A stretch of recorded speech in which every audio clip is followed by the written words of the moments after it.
Hello and welcome to another live episode of the Modern Lending Podcast. I'm your host, Alec Hansen, but you know that because you're staring at my name on the social media channel. So thanks for hanging out with us today. We are coming down to our third in a series of modern consultations and quoting for our customers. This is an amazing conversation we need to have more of because we've been trained in this mortgage industry in this apprenticeship style game. We learned from our mentors, we were trained up, and then we kind of took what they did and now that's what we do. But man, we know for a fact that flinging out an LE is not the appropriate response when someone asks, what's your rate? And when I challenge loan officers all the time to say, well, what do you say when somebody says, what's your rate? I get a bunch of organic answers. But let's really dig deep into one of the best teams in the world. We had Dave Savage on, we had Barry Habib on, but now I'm bringing on Sam Hansen. Sam Hansen is in partnership with the Gaylord Hansen team. If you don't know who they are, you're living under a rock. Last year, their team funded 1,840 units for $858 million. These guys know what they're doing. Year to date, 526 loans for $264 million. Let me bring on Sam Hansen. I know it's another Hansen. Just give him a little grace. He's got the EN. He's got the wrong spelling. But we'll bring him on right now and have a great conversation. Thanks for hanging out with us today.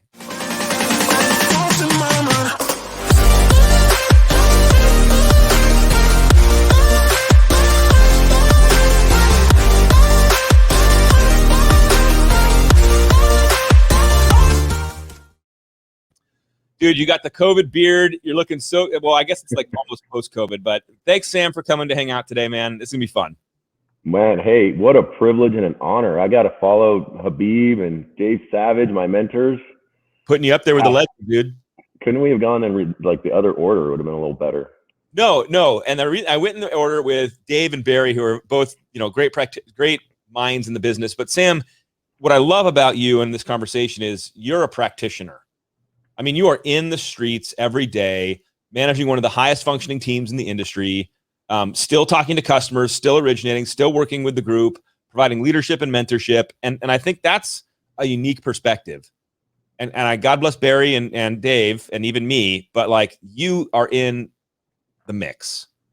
And so what people don't know is this conversation today on consultation and quoting is really a chapter in the Modern Lending Playbook. And Sam, for those of you that are hanging out with us, Sam was instrumental in the creation of that content. You know, when you talk about how are the best teams quoting and consulting customers, there's a science and an art to that experience. And so, Sam, what I'd love for you to do is just give everybody a couple-minute background on how you got focused on the evolution of your own business. Everyone came into this business, interestingly enough, but what sparked you to just really push to become one of the greats, to really hone your craft? And then we'll get into kind of what you and your team are doing with customers today. But give everybody a little background. Yeah, I got into the business pre-recession, pre the Great Recession. And, when the recession hit, it kind of made everybody, wake up and say, hey, how are we going to do this? What are we going to do now? All the products were gone. A lot of the lenders were gone. I mean, paychecks stopped coming. So we had to reinvent ourselves pretty fast. And I just, Bill and I started talking and it just wasn't a good experience most of the time for borrowers. I mean, it was hard to get a loan. It wasn't transparent. Fees would change, rates would change. We just said, hey, let's try and build a structure and a process and get the right people that could really serve people the right way. And so that was kind of that's kind of where we started. And here we are about 12, 13 years later. And we just love helping people buy houses, and they deserve to get the right information, and they deserve for things to go properly.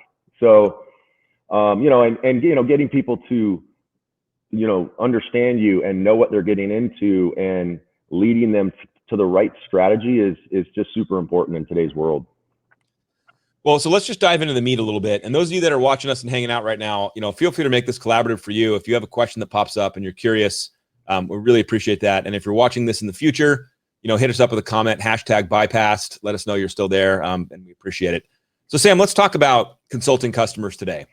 And let's even talk about it in the lens of pre and post COVID, because I think that's important because COVID's not here forever. And so let's look pre-COVID for a second. What were you and your team doing when a customer would come in and, want some information, want a rate. I get this all the time. The customers come in, the first thing they say is, what's your rate? They just immediately want to like drill down. So why don't you give everybody the experience you guys are providing, the questions you're asking, walk everyone through how you're training your loan officers. Let's start there. Yeah, I think even if I back up for a second, Alec, the important thing is to have the right mindset as well as the training and knowledge and experience to properly advise a customer. Yeah, let's start. I don't believe you can't have that mindset until you have the right structure, the right process, and the right people in place to execute properly. Because if you don't have confidence in your product and your delivery and your execution, you're not going to be able to consult, advise, quote, at a high level. So the first thing you got to do is our team is just built up of highly trained people. We have the very best tools in the industry, and having the right place that you're working at, having the right products, having the right, strategies is really the foundation of being able to consult and quote properly. So I always, our team is nobody can do this alone. And so, the team is really, really strong, and that allows the people that do the advisory work to do it with a high level of confidence. And I think that's where you got to start. You know what? I want to add to that too, because I think you're right. No, I mean, you are right, because a lot of what loan officers struggle to sell is the value they really provide the customer outside or around the interest rate. Yep. Because not every loan officer and not every team is created equal. You are not getting the same service just bumping around if you go to random loan officers. And so you're totally right. You really do have to understand your value proposition. Your systems have to be dialed in order to have the confidence to deliver to the customer the right commentary. Yeah, and you ask, right? So, hey, what's your rate? That's the question you're going to get, because that's the thing that everybody thinks is the most relevant. And it's like, hey, is it okay? Obviously, the rate is important, and we wouldn't be in business if we didn't have a competitive rate. But can we just set that aside for a second? And is it okay if I ask you a few questions to make sure we're a good fit for you? And nobody says no to that. You can't just glaze over that comment, man. That's such a structured comment. Like, I can tell as you delivered it, like, this has been a honed response. It's almost, I don't want to say scripted because you came across so casual but I mean, it was a very intentional, like, you recognized how important it was for the customer. You didn't blow it off. You asked for permission to kind of put it to the side for a second to really go into these other questions. I mean, that is a brilliant, like, conversational, like, quote, your script cue, whatever it is. So let's go on from there, but don't gloss over it, because that's. Yeah, I mean, and you just got to be authentic. You got to be like, hey, I know the rate's important, but man, there's ordering your appraisal and your title on time and reviewing it properly and protecting your earnest money deposit and closing on time so you don't, fall out of contract. There's underwriting things properly and making sure we execute on time. There's speed. There's aggression to get the contract accepted. I mean, so if it's a three-legged stool, I mean, yeah, a good rate's one of them, but there's other things holding up the stool. So, once you ask that question, hey, is it okay if we set that aside for a second and can I ask you a few questions to make sure we're a good fit for you? Okay, yeah, and so now you're kind of. We're gonna pause. I'm gonna pause you so much today. I know it, because these are gems that you've been crafting your art. You've been working on your process for years, and so the fact that you now turn the corner on the customer to a degree and explain and ask, hey, we might not be the right fit for you. And I can see a customer being like, what do you mean? Like, you would not work with me? But it's a great comment, because by the way, the maturity of most originators, Sam, as you know, is not to say that. They don't say that. They want the customer no matter what. They never would say, we got to make sure we're a good fit for you and you're a good fit for us. Yeah, I mean, you got to be confident in doing it. You got to believe. I mean, if somebody's telling me they want a reverse mortgage, I mean, I'm not a good person to do a reverse mortgage. I'm not a reverse mortgage expert. So, you got to get to the, typically it'll go like, hey, what is the approximate purchase price and what area you're looking in? I want to make sure I can lend in your area. One, you start to get an idea of their approximate purchase price. Sometimes they ask, well, I'm going to need a little help with that. No problem. How much money are you thinking to put down? That's a really easy one to ask. And there's usually 95% of the time an answer. Where is that money coming from?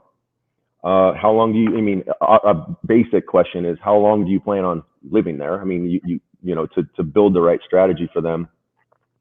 And, you know, as you're going through these questions, you know, hey, what's a comfortable payment? Do you know what a comfortable payment looks like? We don't want to overextend you. You know, we as lenders calculate how you get approved one way, but that doesn't mean that's your comfort level. So you're taking them through the questions and you're starting to learn, and you just got to listen a lot. You really have to listen. I mean, our team believes that every lead, what, you know, in mortgage world we call lead, every lead is gold. It is, you know, we want to convert every single lead. We don't, you know, take any of them lightly. You know, our percentages, you know, we take an application for about 67% of the leads that we get. Yep. And we know that on purchases, we close about 35% of the leads we get. And the reason I point that out is because you have to know your numbers so that you can hone your craft and you know how to consult and advise better, and you know where you stand. So, you know, you really just want to get to a place where you fully understand what the customer needs.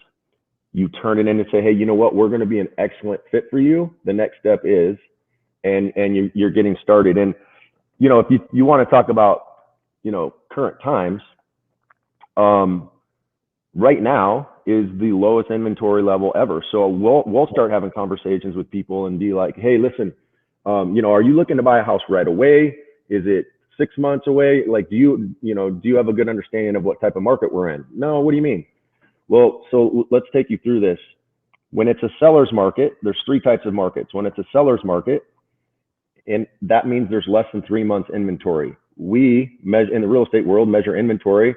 If there's 9 homes for sale and they're selling at 3 homes per month, that's a 3-month inventory. 3 months or less is a seller's market. That means there's more buyers than sellers, and you're going to have to be really, really aggressive and fast to get your contract accepted.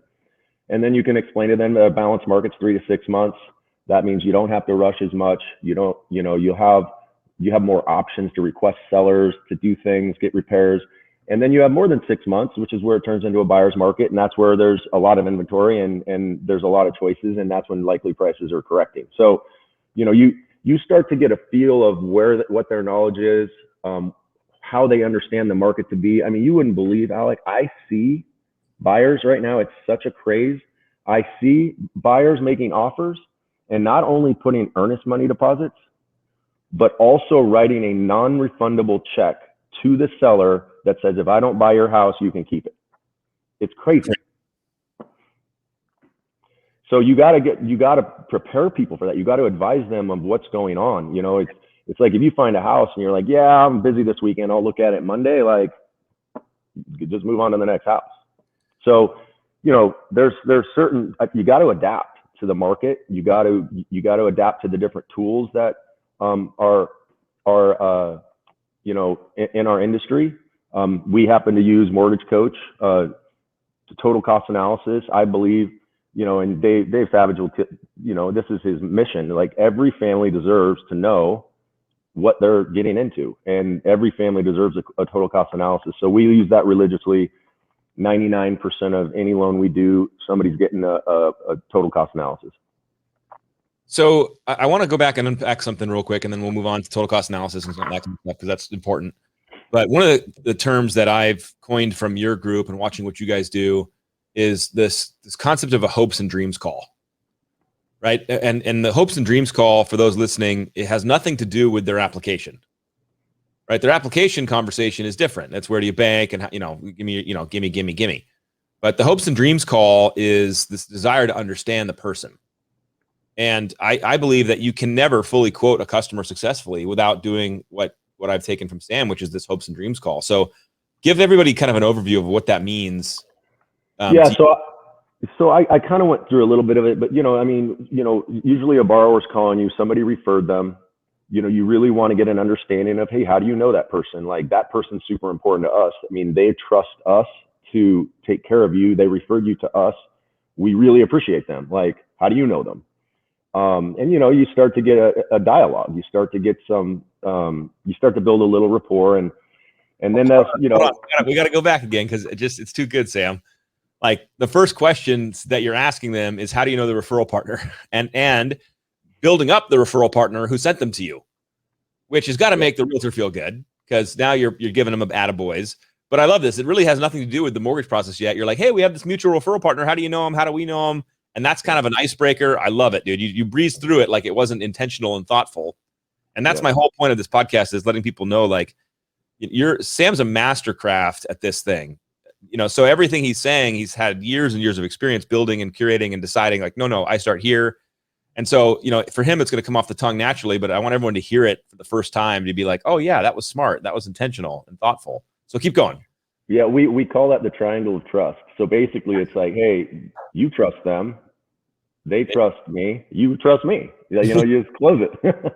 So you're building rapport, and that's, when they, hey, what questions do you have? What are your thoughts? What are your fears about this process? And you can start to get a little bit of an idea of what's important to them. You can ask them about the house. Hey, tell me about the house that you're getting, you're making an offer on. So you really start to learn about the person, and that's where you would start, hey, is it okay if I ask you a few questions to make sure we're a good fit? And it's always the same 5 questions. Where are you looking? What approximate purchase price? How much are you putting down? Where's it coming from? How long are you going to live there? What payment's comfortable for you? Maybe that's 6. We added 1.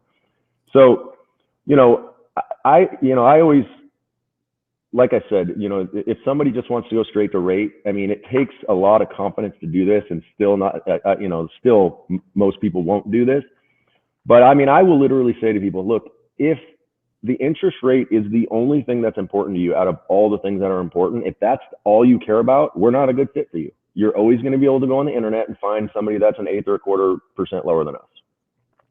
Dude, that takes courage and maturity, Sam. And you even get, you asterisked it, but you're right. If they're not willing, because, by the way, you would never say this to a client because it'd be offensive, but you get the best rate in the world, you can't close on time, you lose your earnest money. How's that feel? How's that good rate feel? Like it was never real. Or like, you're working with somebody who's not local and you can never get your offer accepted ever. So you it's a purchase. I mean, there's moving trucks. It's so, it's very, very complex. I mean, you're not calling a call center that doesn't care. Like, I mean, call centers, if you're doing a refinance, it's not as important as when you're talking to people that are going to move into a house. So yeah, that's the hopes and dreams call. And like I said, hey, we're going to be a really good fit. That's right. That's really what we specialize in. Here's the next steps. And, the next step is, hey, we need to get some information from you. And that's the loan application. So let's talk about now the quote delivery process. So you've gone through this, they've gone down your path. They've, had these conversations with you, and now we're ready to present some options. And I know you guys always typically present options. So I want to talk about that. I didn't mean to skip over that, because some customers come in with, I want a 30-year fixed. And they have in their brain this concept of, that's what I should have. That's what my dad had and my grandfather had. And that's the loan for me. And it might not be the loan for them. They might be moving in 2 years. So when you go to present a rate, you mentioned you use total cost analysis with Mortgage Coach, but, break down just what are you delivering to the customer? What's the experience like? Simplify this for everybody. Yeah. I mean, everybody has to quote a customer somehow. And I mean, some people make Excel spreadsheets. Some people just type it in an email. Some people, make a PowerPoint. Like I'm not, there's lots of ways to do this. We just choose to use Mortgage Coach total cost analysis because it's by far the most state-of-the-art, efficient way for even on our side, as selfishly to do it from our side, it's the most efficient, but it's the best for the customer. So, I mean, it's really a no-brainer. I don't even know any other type of quoting software that's even close. You can do videos. People can see your face. They can hear your voice. They can see how much you care. Hey, here's your options. We want you to be able to choose how you spend your money. It's, even if the 30-year fix is right for them, there's 3 different options of 30-year fix, or 4 or 5. And once they start to understand that, and they might want to put more down, they might want to put less down, they might want to keep money in the asset sides of things, making money, and realize like, oh my gosh, so my rate's 3.25% over here. I was going to put $500,000 down, but here's my payment and I could keep it over here. And you're telling me, you know, I've been making 7%. Yep. So you just have to have a tool that can actually handle all this. You have to have a tool that can show these costs over time and how they change depending on the inputs. So, you know, what we do is we build one, we'll email it to them, you text it to them, email it to them, and we'll let them know that, hey, here's some options. We'll start it out with a video, and it says, hey, this is really important for us to get together and talk about this. There's a lot of information here, and I'm sure you're going to have a lot of questions. Let me know when you're available. You know when they open it. You get an email that says they opened it. It tells you how long they watched it. It tells you how many times they opened it. You know, they can forward it to different people. You can see, so it's very helpful. But the mortgage coach community is great. Dave puts together so much information for, like, if I was a new loan officer, I would literally go to Dave's YouTube and I would watch.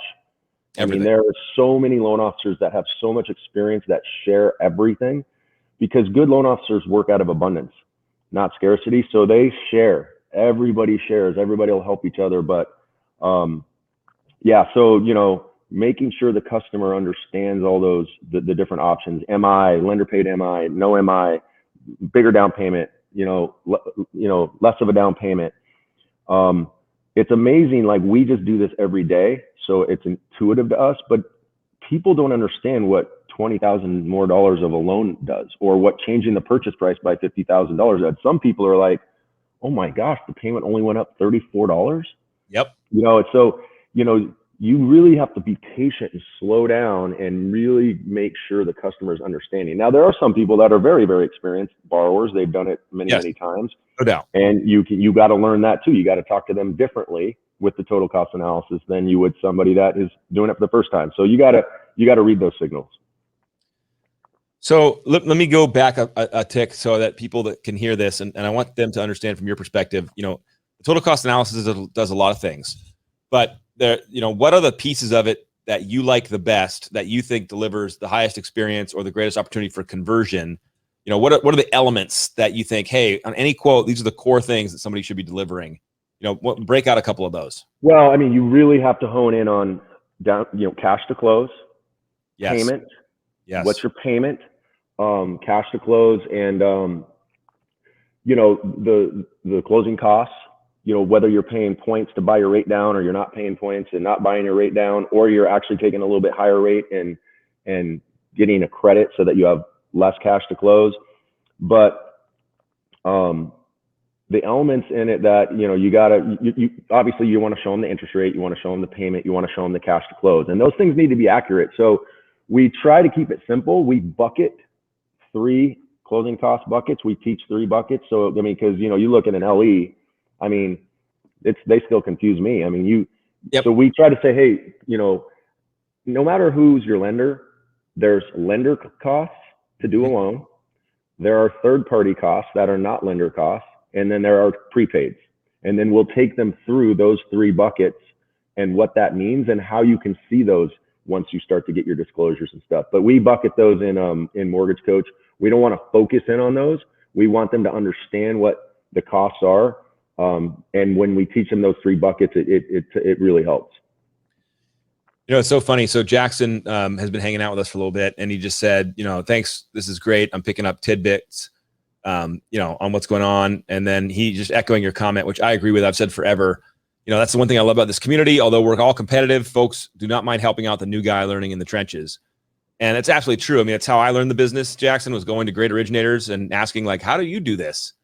And the great ones, Sam, to Sam's point earlier, live in abundance, and they absolutely tell you what's going on. Jacob from YouTube, what's up, dude? The process is big, and setting the right expectations on what to expect is crucial. And, you know, Sam was going over that. So let's unpack a little bit more on that question, or that comment that Jacob made, Sam. What are the expectations you're setting with the customer up front during this consultation process? What are you telling them? I mean, you got to walk them through the steps. You got to let them know how this is going to go. You got to, you know, make sure they understand the escrow process. You know, we want to let them know. I mean, our 3 words are we're going to educate. That's our job, is to be a teacher. We're going to educate. We're going to communicate throughout the process. The biggest complaint in our industry is we don't communicate properly.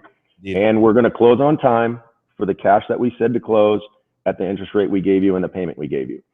So we're always talking about education, communication, execution. Nobody wants a moving truck sitting in a hotel for a weekend. Happens to all of us.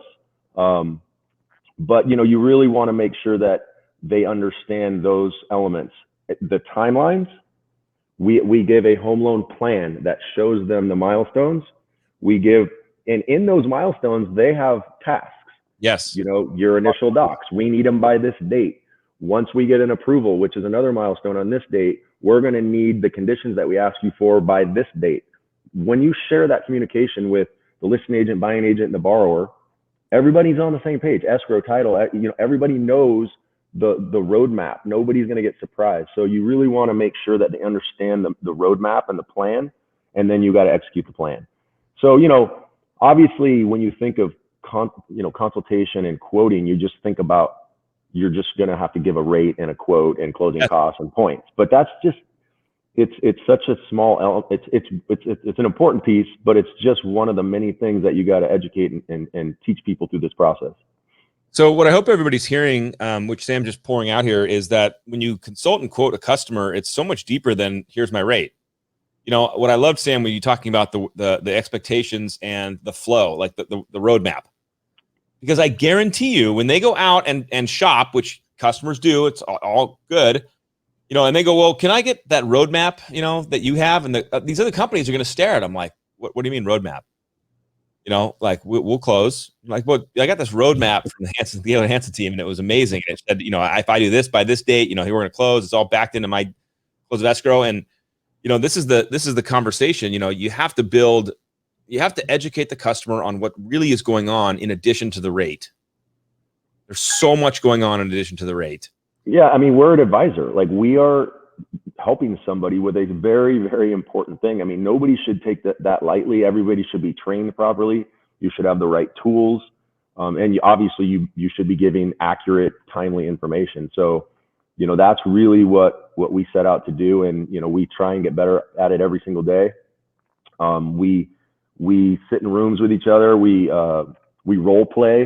Yes. We take different objections that have come up that week, and we'll role play it with each other as front end loan officers. And that really helps make people better. And it's very uncomfortable to role play, but you do it for 4 or 5 times, and it's very, very helpful. So I want to take like I call it a pregnant pause or a pastoral pause, and talk about this from a leadership perspective. This isn't a leadership centric podcast, but Sam is a great leader on the team, and it'd be naive to oversee this or just overlook this, because you've brought up some great originators. In fact, I couldn't even count how many of your originators made it to the Chairman's Elite Club. It was just insane. 10. Jeez. I mean, every time I was reading the names, and I'm like, another Gaylord Hansen, another GHD. And so you're bringing up great people. You're training them well. Can you talk a little bit about the power of role playing in quoting and consulting? Because it makes people really uncomfortable, and it's an uncomfortable thing. But then you think about it, they're going to be on the phone with the customer. That's equally as uncomfortable, or if not more, when they're given some kind of objection. So, like, share with everybody, like, what was the recent experience? What happened? What was the objection? What was the question? What was happening? I mean, it is uncomfortable. Not everybody likes to do it, but if everybody's in there listening, I'll just point out, if everybody's in there listening, they're getting what they need. But it really is good to push yourself out of your comfort zone and get out of that. I always tell people, like, well, I don't really like we're looking at each other, pretending we're on the phone. I'm like, well, then stare at the wall. Like, don't look at each other. But, the price is a really big one. We will role play that takes it through, like, hey, the price is very important. I can tell you that the lowest price on the wrong strategy is way more costly than a competitive price on the right strategy. And, like I said, there's a lot of other things that need to go right. You got to do things on time. You got to order the appraisal. It's got to be reviewed properly. Title report's got to be clean. Underwriting's got to be done accurately. You got to protect the earnest money deposit, all the things that we've been talking about. So we'll role play those elements a lot. But the price one is right now, I mean, especially as, gosh, when you talk about refis winding down a little bit, there's a price wars going on right now. And I know that everybody has price challenges. I've had them from the day I got into this business. you have price challenges. Somebody's always going to have a better price. So you got to figure out how to role play that and deal with that. Well, and let's just address, the elephant in the room is in the mortgage industry, it's not all the same. There's competing models inside the mortgage industry. So, you've got credit unions with a teller sitting there who is paid what they're paid. And there's a rate on the wall. And so they just go, what's the rate today? And they go, it's right there, and so you've got companies that don't believe in loan officers. And I won't name names, but you can find them on the internet where they literally say loan officers have no role. They're too expensive. Their value is overcharging the customer. And then yet by regulatory requirements, they still have to have an NMLS licensed person talking to the customer. And if you just go to consumernmls.com and look them up, I was joking with a friend because we got this LE from this deal on a purchase. And I was like, this guy was a dim sum baker last month. And that's that. And you're talking about a purchase loan where in this market, like this is what you're going to lay your cards with. So it's just, there aren't everything's created equal. It's so true. We literally just had one last month where somebody just, undercut us, had a better price. Borrower said, I'm sorry, I'm going to go with them. And 10 days later, calls back and says, hey, they can't do it. They made a mistake. They says they say I can't use this portion of my income or whatever the case may be. This one was income.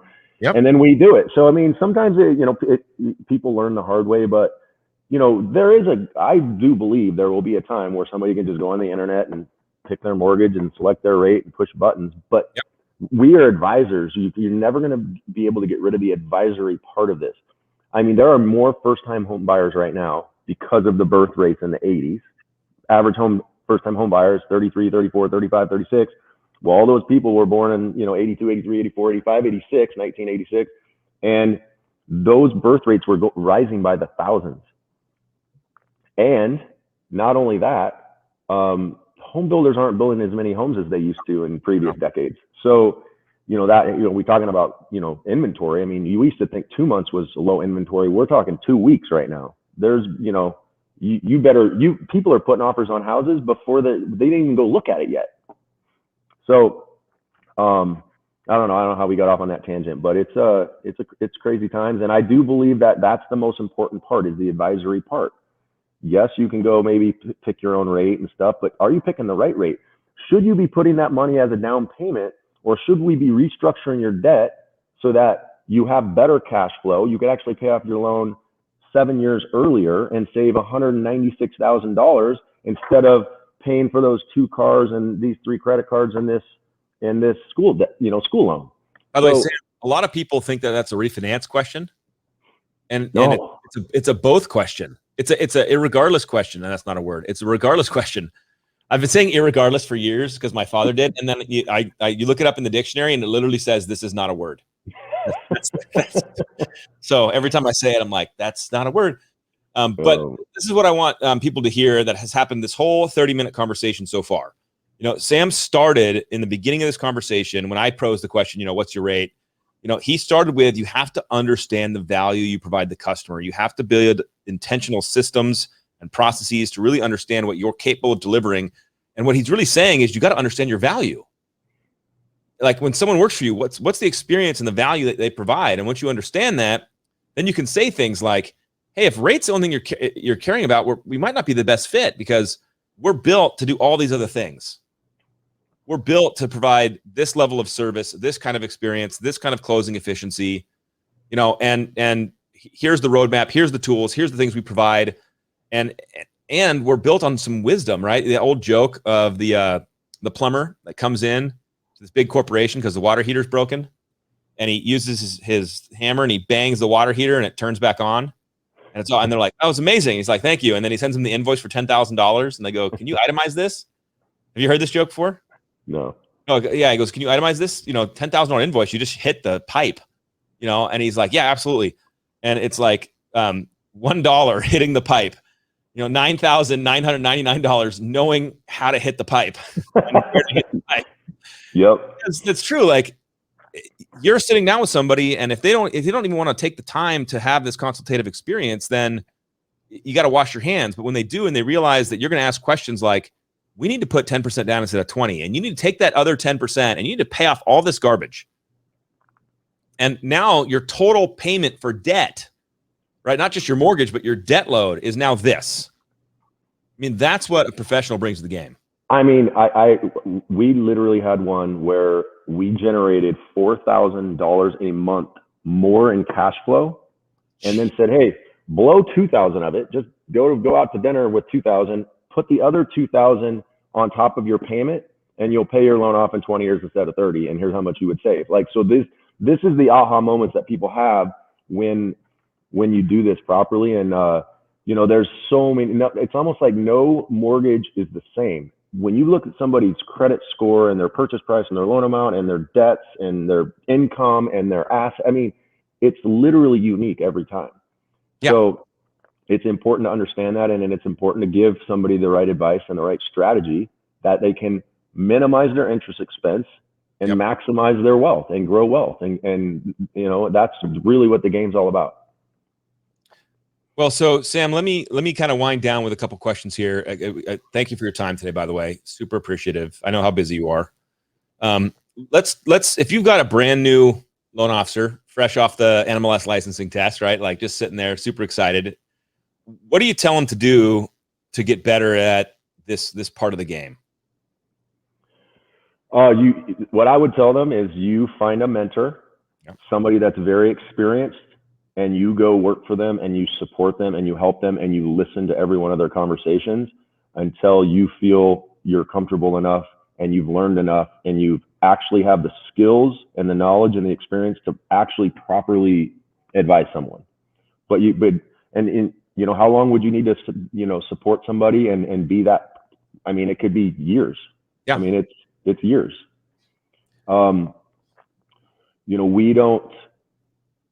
We don't hire someone off the street and say, you go be a loan officer. I mean, it's not okay. I mean, we have to take care of the consumer. The consumer is first. They're at the center. We have to serve them properly. And of course, all the regulation that was put in place was meant to serve the consumer better and make bad actors not be bad.